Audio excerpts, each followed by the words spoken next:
In this video I'll show you how to create a model of a room like this, as a base for furnishing and decorating it from scratch.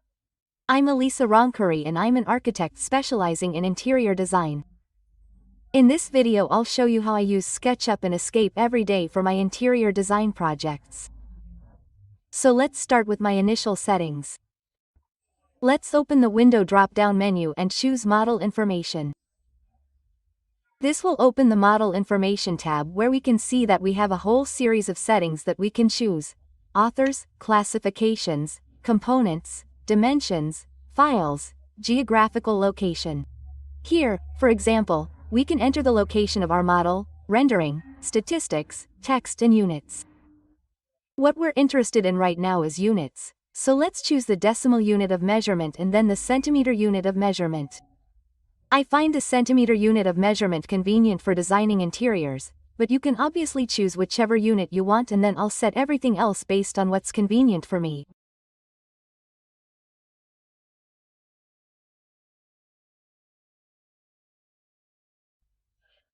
Let's close this window, and now the second thing I'm going to do is go to the camera drop-down menu and change the field of view because it's set to 35 degrees by default. But for an interior design project it's better to set it to 65 degrees so that we can see the interior better without constantly going into the walls. Then we're going to set our visualization style. So in the bag styles we can choose a style that we want, so we can go to the assorted styles, choose which style we prefer. Personally, I prefer to work with the simple style, which is the basic one in SketchUp, and maybe I can go and modify it from the inside, and then maybe I can change the thickness of the profiles and then set it to 1. I like the way the drawings look better with the thickness of 1. I can change the various colors, as you can see on the back face. I can change the color of the sky, the color of the background. For example, I could set it to white, because maybe in technical drawings I want to see a white background. Let's say that I prefer to leave it gray for my 3D drawings. So now we're going to put it back to gray and move on. Another thing I usually change is the width of the section lines, which I set to 1. And that's because by choosing the black fill for the faces when they're sectioned, I don't need a section line as well, which would just make the line even thicker, so I like to have it completely hidden. Okay. Once I've done that, I'm going to set up my tags, so it's a bit like you do with layers in AutoCAD. So I'm going to create all the tags that I'll need, like walls, fixtures, and doors.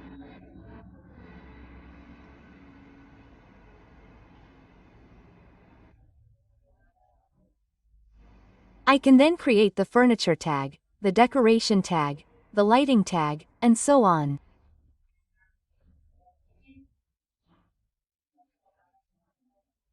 Once I've set up all these tags, I'll have my model ready to start drawing. So what do I do? To avoid having to redo it every time I open SketchUp, I'm going to save it as a template. I'm going to give it a name, like Interior Design Project, because I'm always going to use this template for interior design. I save it, I overwrite it in case I already have this model saved, and then every time I open it, so if I click Open New from Template, in my templates I will have my saved Interior Design Project template. So when I open it I will already have all the tags set, the field of view set as I want, the style set as I want, and everything else. Now let's see how I import a DVG file to start modeling. I could also decide to model directly from SketchUp without importing anything, but let's say that since I always have a basic survey done on DVG, it is better for me to import that and then model on DISO. So I'll show you how I do it. First, let's go to GStarCAD. We'll fix the drawing so that it is as understandable as possible once we import it into SketchUp. Well, we'll make sure that there is only this plan inside, so we don't weigh down SketchUp further for no reason, and therefore we make it as clean as possible. Now, something very important, let's check how it was drawn. Here, for example, we see that this line measures exactly 1.35 as reported in the dimension. So that means it was drawn as a unit equal to 1 meter. So when I import it, I will have to tell SketchUp this. So we can close it, we can go to SketchUp, go to Import and then choose our file from the import menu that I have called SketchUp Base. Now you will all be very tempted to press this beautiful blue button that says Import, but that is not what you need to do right now because first of all we need to configure it. So let's press Configure. We are not interested in any of this. We do not do this to preserve the origin of the drawing because that way it will put it directly in the origin of SketchUp, but let's give it the unit of measurement which is therefore in meters. Now we can import SketchUp, so its import begins. Let's close this window and here is our imported model. Now, just to check, let's use the dimension tool to see how much the various rooms measure. For example, here we have 228 by 228 centimeters. This window is 133 centimeters, so I would say that the import was successful and the scale is correct. Now I'll show you how I model the environment. So, with this plan as a base, I personally like to trace the walls first, all of them. Because I don't like using AutoCAD lines directly that will then be attached to something else. So, let's say that I like to trace the lines and create the walls from scratch. Once I've done this, I'll extrude them to the necessary height and create my group. After that, I'll move it to the Walls tag. Now I'll also have to create all the doors and windows, so first of all the openings inside these walls that we created. So what do? I double-click, enter the group and then draw all the doors and windows, knowing the dimensions of these elements. I create the windows, maybe I can also use some guidelines. I create the French windows and then I make all the holes in the walls that I need.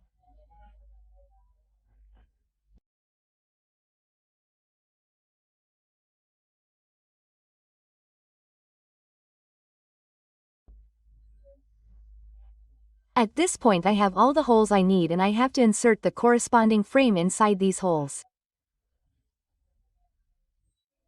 I like to draw it from scratch because the frames that are unloaded are often special and heavy.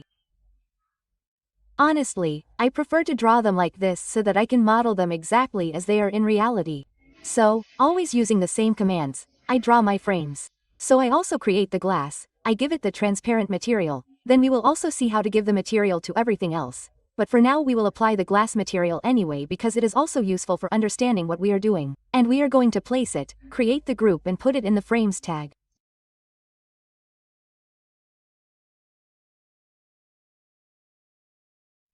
Now with this one here, it is not that I am going to redraw it every time, but I copy it, paste it and adapt it to the measurements of the other hole. What we should do right away is use the scale command. But you see what happens when I scale a window frame like this. The proportions and thicknesses are not respected in the slightest and therefore we have to do it in this other way. So double-click, enter the group and go to stretch the various faces of our group, one by one, obviously both in height and width, in short, based on how we need this window.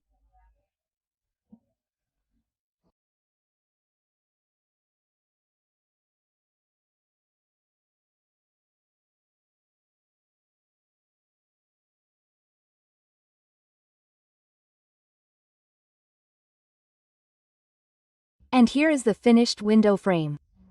So, by removing the X-ray display we can see it better. Here it is.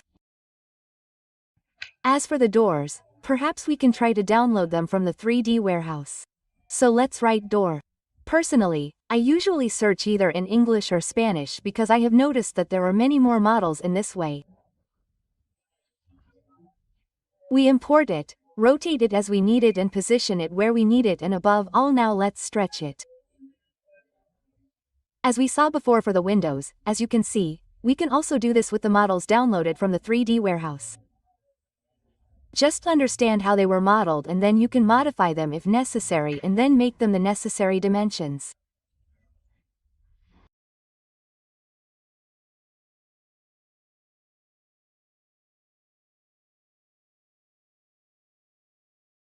Now we copy it, we also move it to the other position of the second door.